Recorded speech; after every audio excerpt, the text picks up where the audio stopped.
When an unlikely pair first set eyes on each other, sparks fly. He charmed his way into her life, and she just fell for it. I think he's kind of hot. She could get anybody she wanted. You know, they say love is blind. Something urgent just came up. Their spontaneous lifestyle is full of passion. He was fun. He was adventurous. They used to travel all over the world together. But when desire turns into deceit, there's no telling how far this couple will go to hide the truth Ricardo, you can't be serious. and seek revenge. Yeah, just watch me. The police officers didn't know what they were walking into. When you hear screaming, it's gut-wrenching, knowing that you can't help. Love may be blind and marriage bliss, but divorce is murder.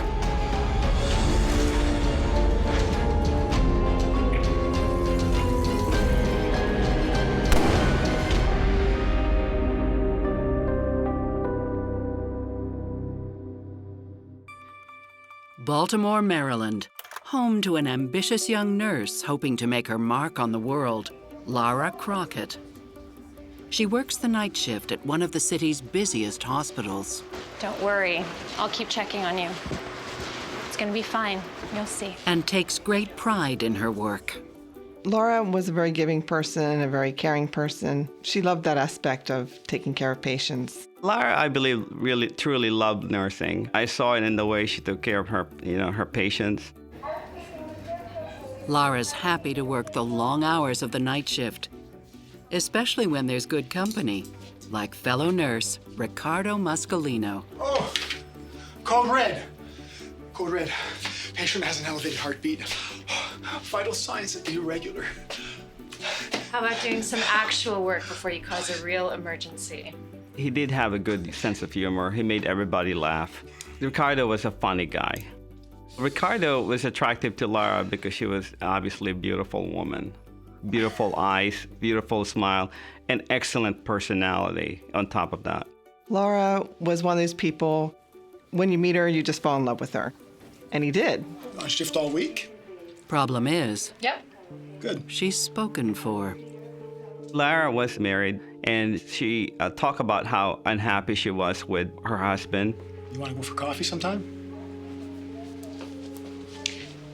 Maybe.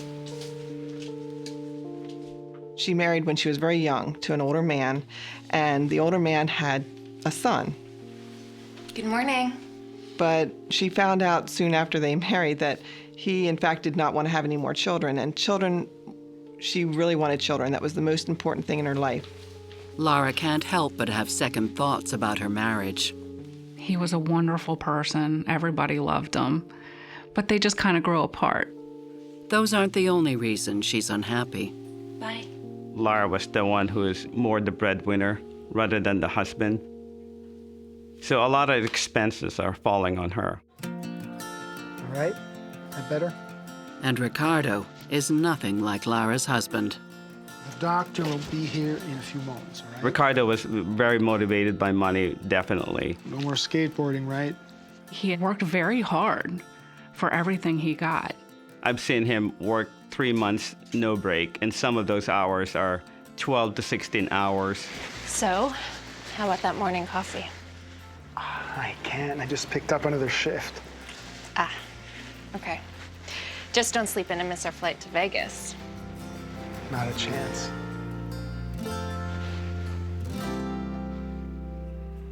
Ricardo, Lara, and I and her sister went to Vegas to do a nursing conference. And it was all about critical care, taking care of the patient. And she organized the trip. So what do you think of Ricardo? My sister was trying to set me up with him. And when I saw him, I said, No. No? Well, not for me. I think he's kind of hot. One of the nights, Ricardo and Lara hooked up. They spent the night together.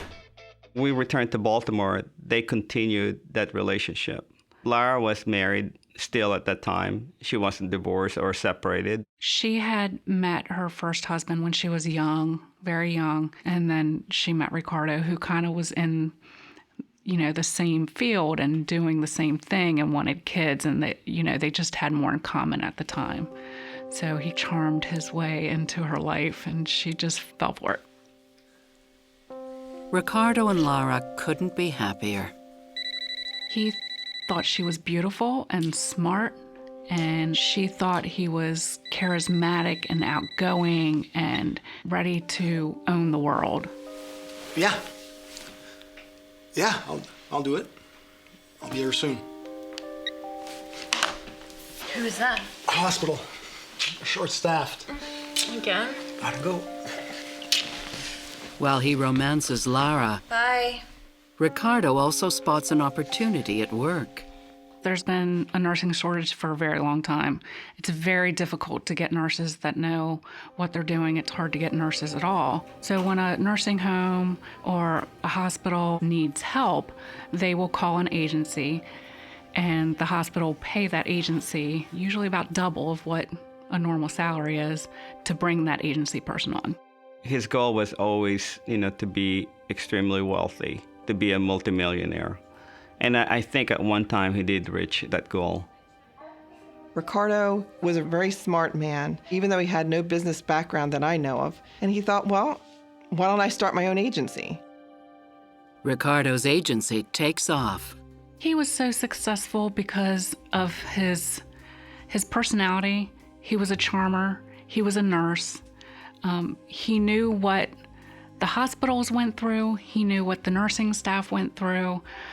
He could bring people to his agency that he had worked with before. He was easily somebody that you could go to and say, oh, he'll get jobs for me, and I'll be able to make some good money at it. He started just the perfect time. It was all the perfect timing. And he probably had over 150 to 300 nurses working for him, give and take. He was very successful. It seems that the timing is also perfect for Lara. Within a year of meeting Ricardo, she leaves her husband. Lara's attraction to Ricardo was that he was fun. He was adventurous. They used to travel all over the world together. He was spontaneous. Pick up and go to New York City for the day. He was fun. And I think she liked the bad boy in him. He was a bit of a bad boy. Lara was very, very attractive woman, and I think she could get, anybody, she wanted. But, they say love is blind.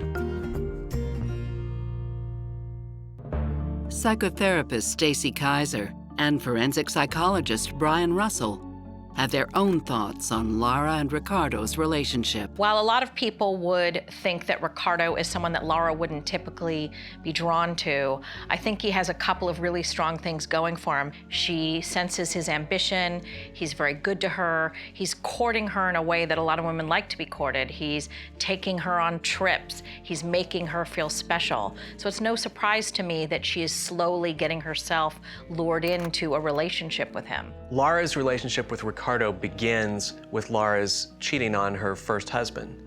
And any time a marriage or relationship begins with infidelity, there is a lot of pressure, particularly on the person who previously cheated, for this new relationship or new marriage to work out, because they've given up a lot. And that's a dangerous way to go into something, to think that, well, because of what I sacrificed, this has to work, this has to be right.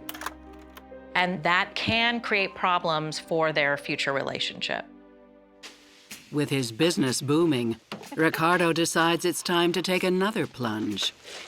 What a beautiful house. It's our house. The house in Fallston is beautiful. The whole house was like a small mansion. Do you think it's, haunted? Ooh, I don't know. Let's check it out. And Lara enjoys their lavish lifestyle.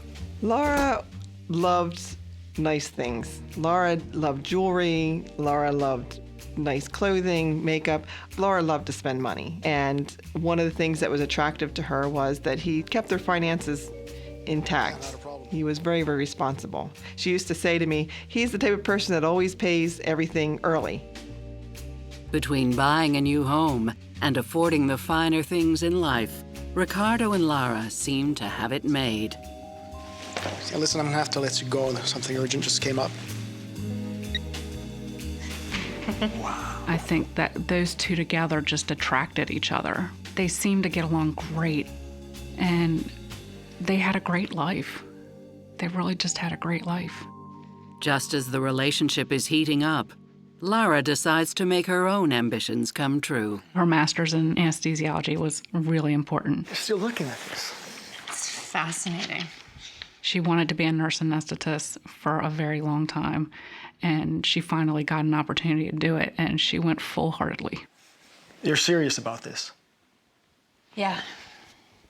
I like the idea of putting people to sleep. Yeah, as long as you don't try to put me to sleep. Well, as long as you don't make me mad. Well, if you are serious about this.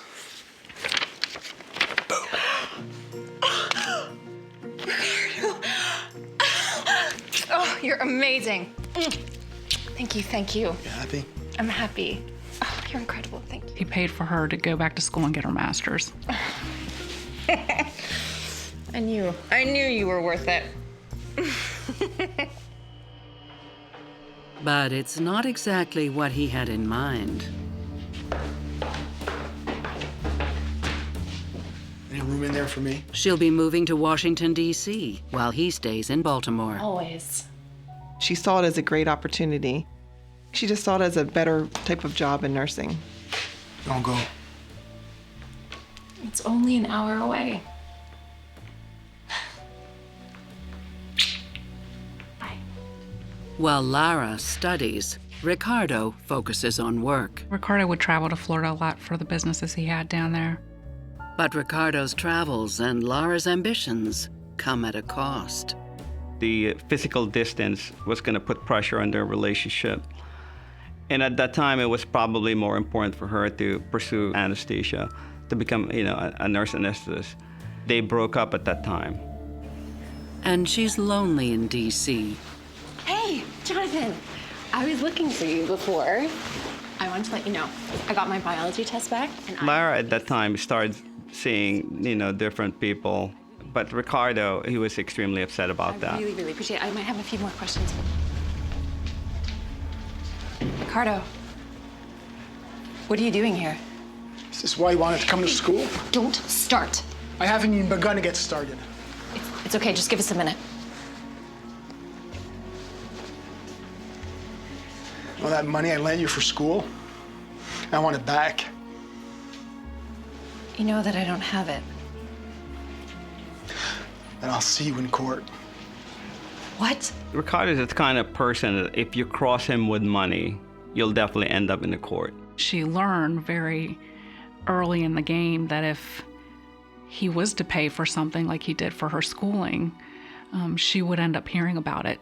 Ricardo would sue anybody he think he could get a dime out of.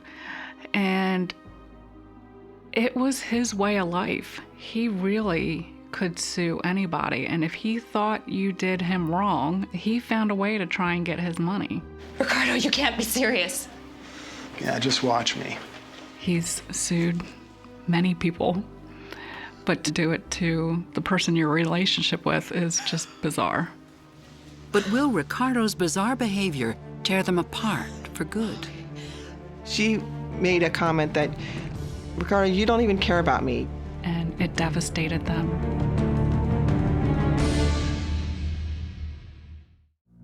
Ricardo Muscolino and his girlfriend Lara Crockett are on the outs after almost a year together. When he discovers she's seeing other people, he takes her to court to get back the money he loaned her. She was living at her father's house, and the period of time went by that they didn't talk to each other.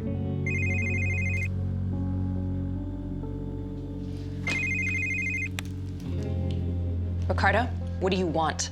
At some point, they started talking to each other again, because I remember saying, why would you go back to someone that would sue you? Lara, don't be like that. I miss you. Well, you have a funny way of showing it.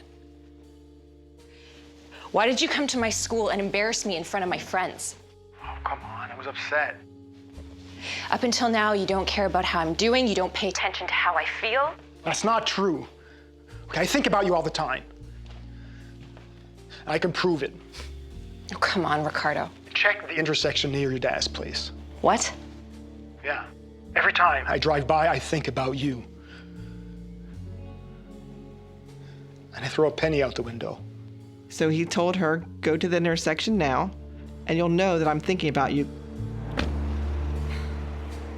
And when she went to the intersection, it was filled with pennies. It just won her over. It just melted her inside because he's not a loving person. He's not someone who, oh, I love you, honey, this or that. She realized he loved her. Lara gives Ricardo another chance, and he drops the lawsuit. Within the year, the off-again, on-again couple makes their relationship permanent. They got married in Hawaii. They got Maui'd. He paid for everything for everybody. His family was there, and I was there, and it was actually beautiful. It was so much fun to be in Hawaii and share the time that we had together. Lara decides that she's going to disregard the lawsuit, push aside her anger, and get back together with Ricardo. I think that's partly because she's still very young. And so she isn't really clear about how people should behave, how one should be treated, what respect really looks like. And most of us, if we were her friends, would look at that and tell her, he's nutty. You ought to stay away from him from now on. She might see that as, wow, but he's just so hurt by the fact that I'm not with him. I have to go back. I'll never find anybody that loves me this much. One of the things we know about Ricardo is that money does have strings attached for him. And so while it seems very kind-hearted that he is paying for everyone to go to Maui for this wedding, it does make me wonder if by any chance there are some strings that we don't know about yet that are attached. I've seen a number of guys do like Ricardo may be doing here, which is to do a whole lot and give a whole lot financially to a woman in the mistaken belief that, well, if I give all this stuff and I create this amazing lifestyle, then she'll never leave me. You never want somebody to be with you because of the lifestyle that you can give them, and it's not even gonna work anyway. More often than not, in my experience, the person does not feel anchored and bound to stay forever because of that. Quite the opposite. Now happily married, their thoughts turn to children. Unfortunately, what happened was she had at least one miscarriage. When she had lost the first baby with Ricardo, it was a boy, and it devastated them to lose that baby. They were both really upset over it. They think they know why. Lara was working in anesthesia department, so they both thought that maybe the gas that escaping, they thought that that was, causing the miscarriages. Lara decides to quit nursing, and it seems to work. Lara was born to be a mother, so when she finally was pregnant with her first child, she was just so happy.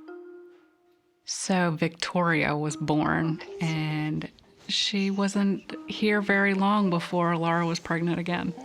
Within 3 years, the couple has 2 more girls, Shannon and Kayla.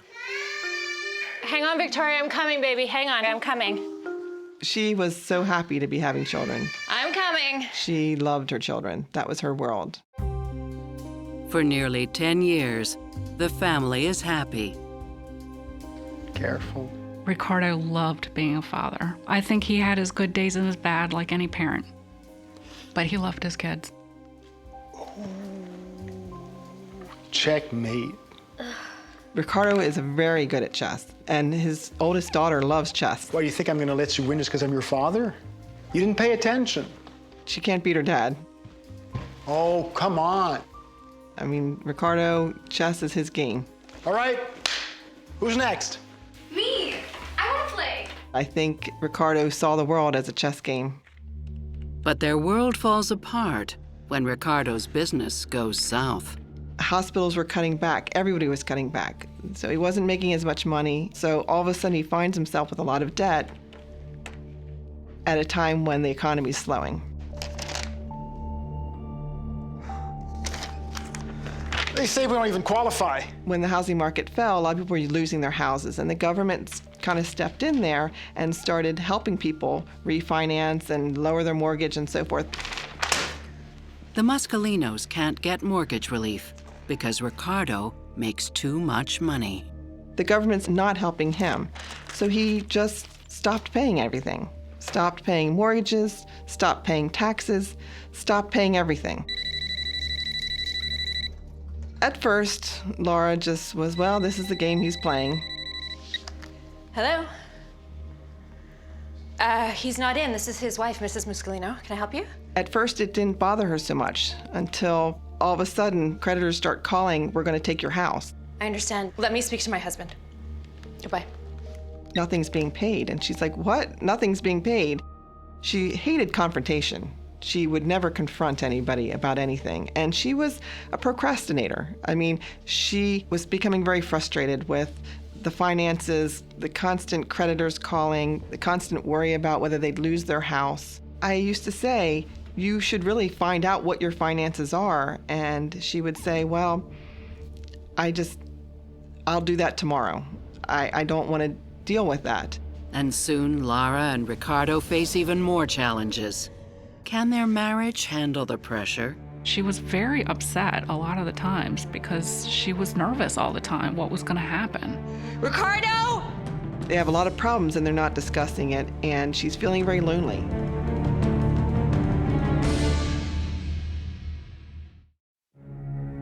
Ricardo Muscolino's business is hit hard by the 2009 financial crisis, causing tension at home as he and his wife Lara raise their 3 daughters. Ricardo's financial maneuverings definitely were becoming a strain on the family. Lara didn't know what their assets or their liabilities were. She had no idea. All she knew is that creditors were constantly calling.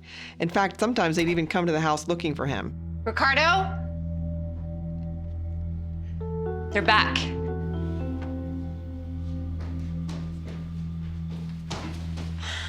She wasn't the type of person that wanted to be sued and wanted to be dealing with creditors calling. She was very upset a lot of the times because she was nervous all the time what was going to happen. Just when Lara thinks it can't get any worse, it does. The IRS was coming after him and any property that he had to get their tax money back. There was a chance that they were going to foreclose on their house in Falston, and that's when she became very alarmed. Ricardo! That was their home. That was where their children lived. That's the schools that the children went to.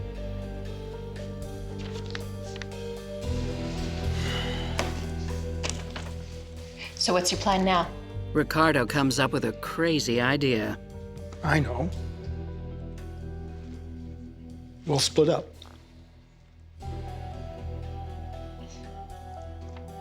You want to break up? No, not for real. Think about it. All right, we put the mortgage in your name, and we'll be able to afford it.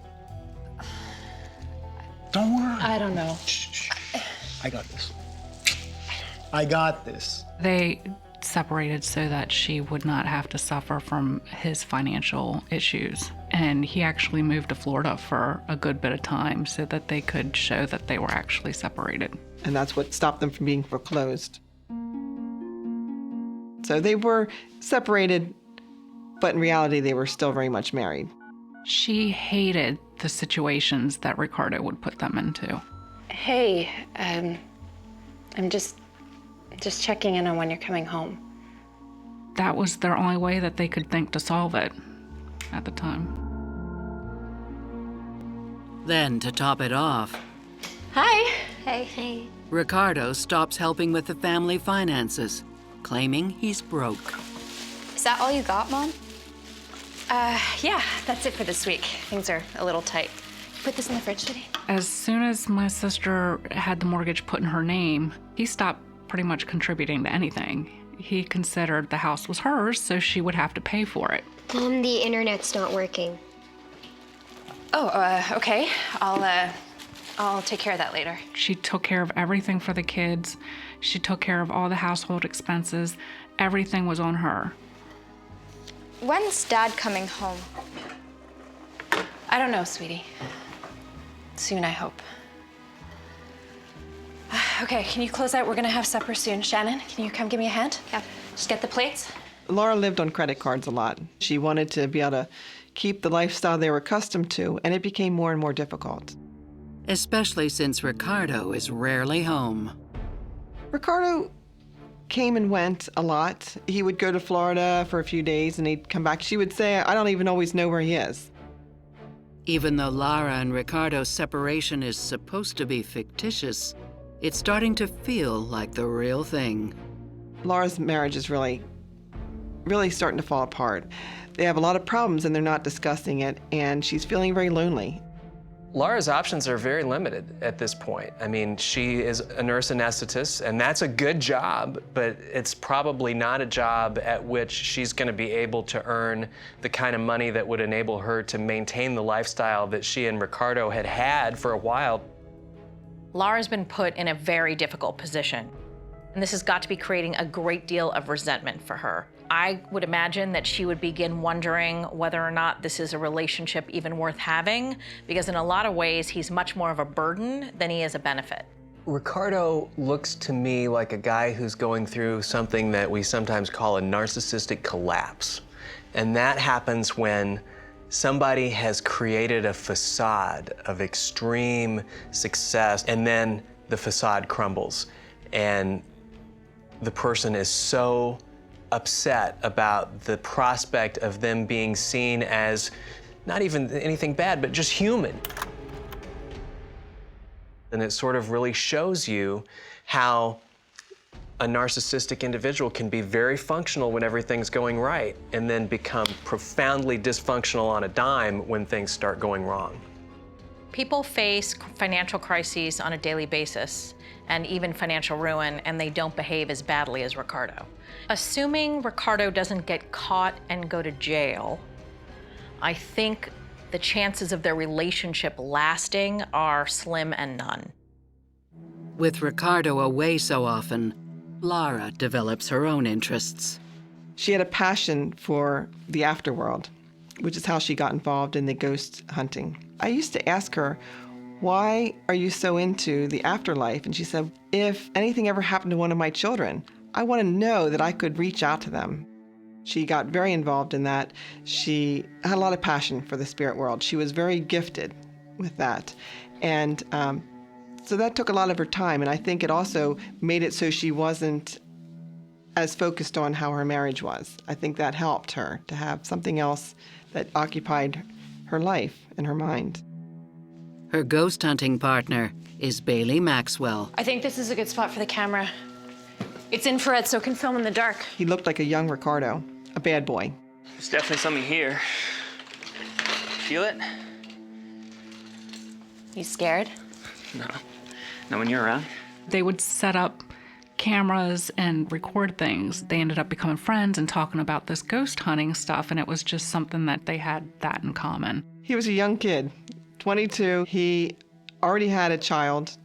He had no real job. You hear that? No. What is it? It's my elevated heartbeat.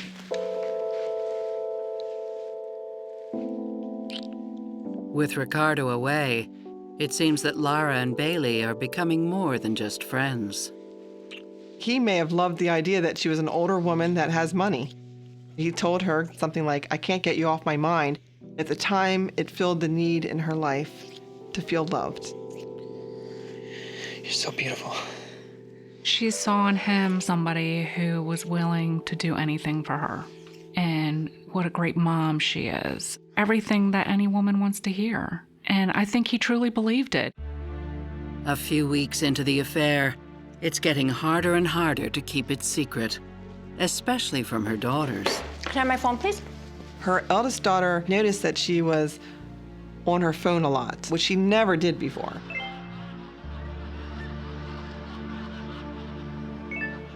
Mom. What? I'm just texting your aunt.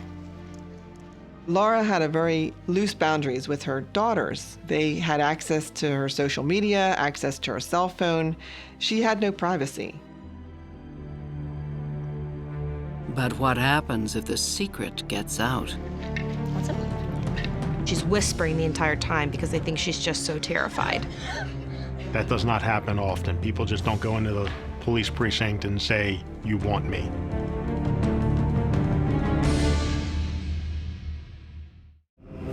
After Ricardo Muscolino's business fails, his wife Lara turns to a new hobby and secret life to ease her loneliness.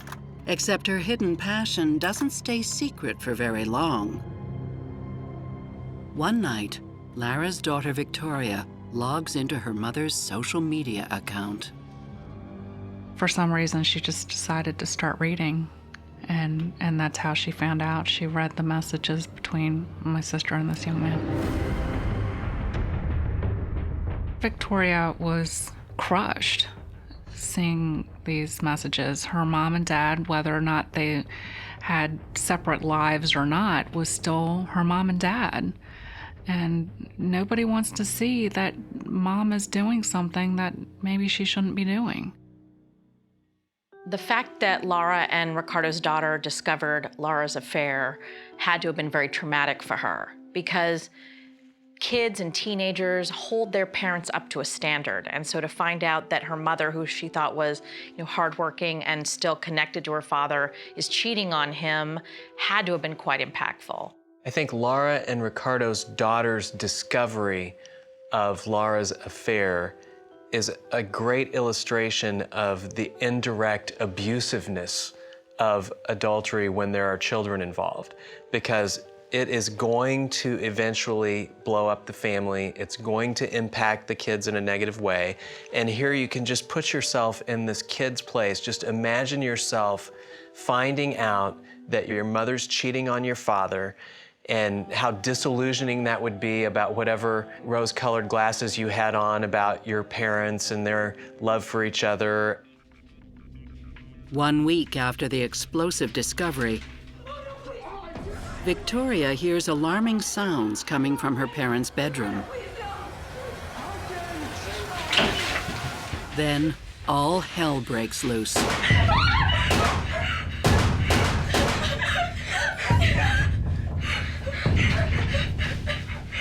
She says in the 911 call that she heard shots, or she thinks she heard what sounded like gunshots. Please hurry. She's whispering the entire time because they think she's just so terrified.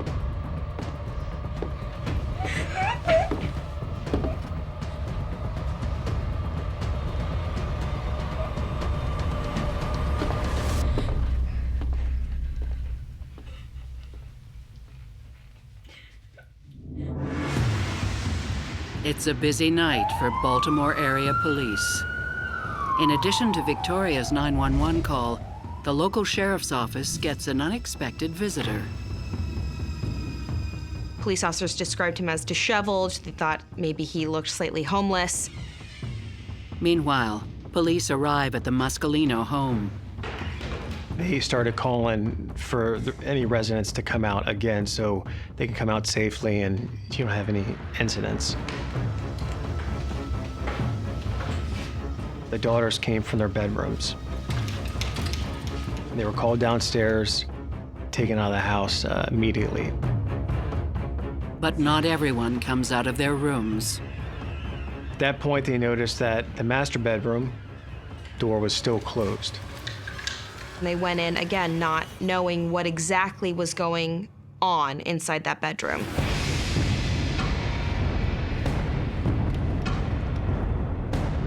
They're greeted by a terrible sight. They found a middle-aged woman lying on the bed with multiple gunshot wounds. We're gonna need an ambulance. You have a shooting victim. The victim was identified as Lara Muscolino. Incredibly, Lara is still conscious. She had movement in her eyes and a little bit in the head. She was gasping for air and in very significant pain. Luckily, one of our patrol deputies was also a medic, so he was able to place tourniquets on her. Ma'am, stay with us. Just keep breathing. They're asking her questions, you know, who did this, who shot you? However, she's not able to speak because of her wounds. It looks like the shooter was only feet away when Lara was shot. It was up close, it was personal. Some of the bullets that had gone through her arm, one of them was probably through her arm and up into her neck area. A second shot was in her mid-side to her back, and then 2 more shots into the arm.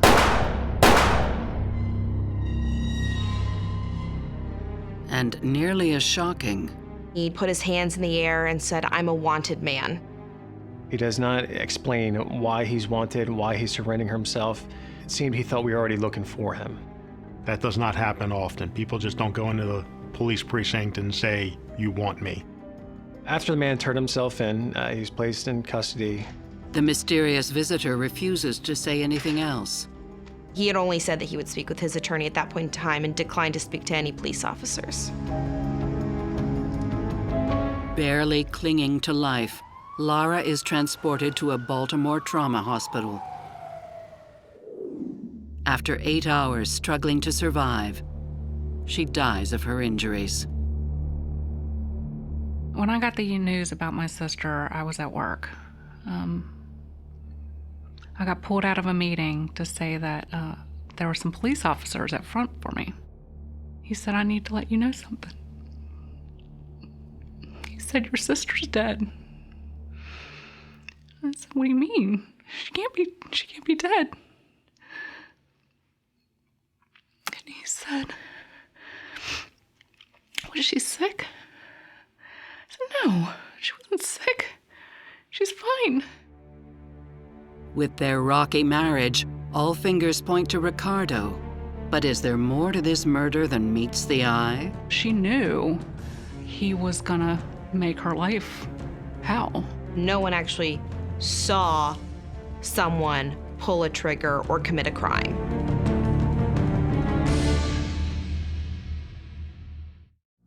In a shocking turn of events, mother of 3, Lara Muscolino, is murdered by an unknown shooter. Investigators are hunting for her killer. At the police station, they take a closer look at the homeless-looking man they have in custody. And then, sure enough, they put one and one together by last names and figured he was related to that incident. He is none other than Ricardo Muscolino. He was, at that point, considered the suspect. He was taken back to the Criminal Investigation Division for an interview. Detectives discover that the day of the murder, Victoria told her father that Lara was having an affair. I don't know why she told her dad. You know, she has a relationship with her dad, and I think she felt like mom wasn't doing right and that someone needs to tell dad. You know how long it's been going on? Ricardo was very calm, quiet, relaxed. He said he wasn't upset. He would file for a divorce. He was going to talk to a lawyer in the morning. Thanks for telling me. Victoria was thinking she was going to do good by her dad. And Victoria's 911 call seems to confirm police suspicions. I think it was my dad. At that point, we had an idea what the motive was. We have witnesses, we have our motive, and we have our suspect in pocket. Now we're just trying to, piece the rest of the puzzle together. Piece by piece, the puzzle becomes clear.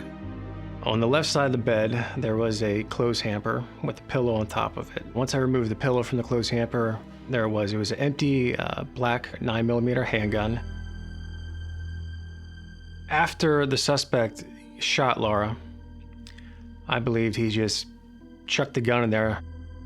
Ricardo is charged with first-degree murder.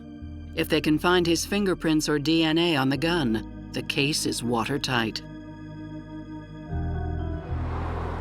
As forensic testing gets underway, detectives also learn that Lara was planning on divorcing Ricardo. Ricardo, I'm serious. I want you to move out, for real. I'm not going anywhere, Lara. You can't make me. The house is in my name. They're gonna pay for this! She said to me, if I ever left this marriage, he would ruin me financially. He would definitely ruin me financially. He might slash my tires, he might do anything to keep me from leaving. She knew somewhere in another he was gonna make her life hell. But results from the lab show that the murder weapon provides no useful evidence. We were not able to develop any prints on the gun. And as far as DNA testing goes, since that gun was found in his own hamper with his dirty clothes and Lara's dirty clothes, his DNA is going to be on the weapon anyways. Amazingly, Ricardo is released on bail while he awaits trial. I was furious when he got bail. Didn't think he was going to get it, and the judge decided that he wasn't a flight risk. It is very unusual for somebody to be released on bail that is accused of committing murder. Immediately, Ricardo hires the best defense attorneys in Baltimore. He thinks he can beat the charge. Defense's argument was, we don't know what happened in that room because no one actually saw someone pull a trigger or commit a crime. Then, surprising new evidence comes to light. There was an interior surveillance camera within the residence. The tiny camera was missed when police first searched the house. You wouldn't have noticed it just by going by. It was a small camera, and it was up on top of a shelf. It had been installed by Lara herself months earlier. The video was there so that my sister could see if there was any ghosts in the house. When police review the footage, they discover it was filming the night Victoria told her father about Lara's affair. The night of Lara's murder. The video shows Ricardo arriving home with Victoria. It all seems perfectly normal. The oldest daughter goes up the stairs. You see Ricardo let the family dog out. You see him get a glass of water. You see him go up the stairs. He gets to the top of the stairs and you can see him go directly into the master bedroom. Although the camera couldn't see inside the closed room, this new evidence is powerful.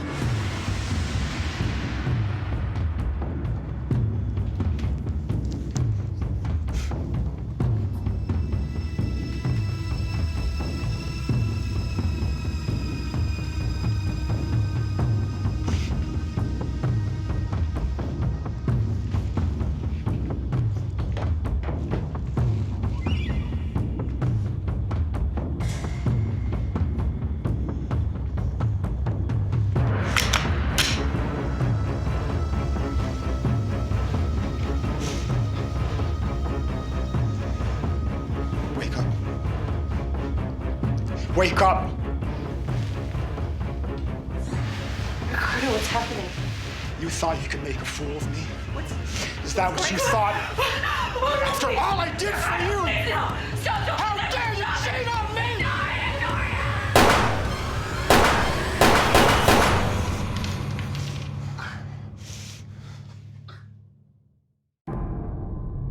It's not often that you capture a murder, on film. It's like the holy grail from, an investigation standpoint to find that and to have that for trial purposes. Now, remember that he is a nurse, and he could have tried to save her and chose not to, which is even worse. I can't even imagine. I can't even imagine how you do that for someone that you love. But no one knows why Ricardo turned himself in. Ricardo never testified in the trial, and he never elected to speak to the police officers once he turned himself in. So really, we have no idea what his version would be. I don't think Ricardo snapped.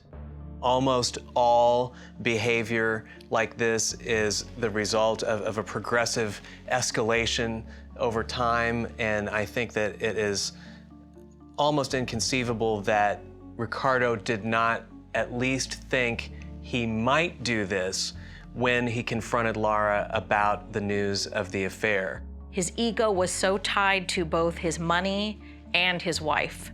And so having lost both of those things and her going and rejecting him and being with another man could have been just enough to set him off to the point where he would think, I want her dead, and he would go and kill her. As always, I'm most empathic toward the children. Nobody could have foreseen that he was going to go and do that. And so I don't think she should be racked with guilt over that. On November 2nd, 2017, Ricardo is convicted of second-degree murder and sentenced to 50 years in prison. His motive is as old as time. I think that was his last way of controlling her. I think the more he sat there looking through those messages, the more he thought, if we get a divorce, I'll lose everything. The house is in her name. That's hers. The kids may want to go live with her. I'm not going to have anything. And how dare she do this to me? I don't think Ricardo feels remorse about, Lara being dead right now. What happened in that bedroom must be really rage, anger. Probably he felt that, a woman should always be loyal to him, regardless. Lara and Ricardo's 3 daughters now live with a foster family, though they're still in touch with their father. I think they have mixed emotions about their dad. They still love their dad. It's their dad. But their dad has put them in a bad situation. Now they don't have a mom or a dad. And nothing will bring Lara back. We were supposed to be able to have our kids grow up together. We were supposed to be able to have the girls have their weddings and do all that stuff together and grow old together. It's not fair that she was taken from her kids and that she was taken from her parents. I miss Lara all the time. She was a sister to me. We really were. I miss her at every holiday. I miss planning vacations together. I miss just talking to her. She's my best friend. And she's gone forever.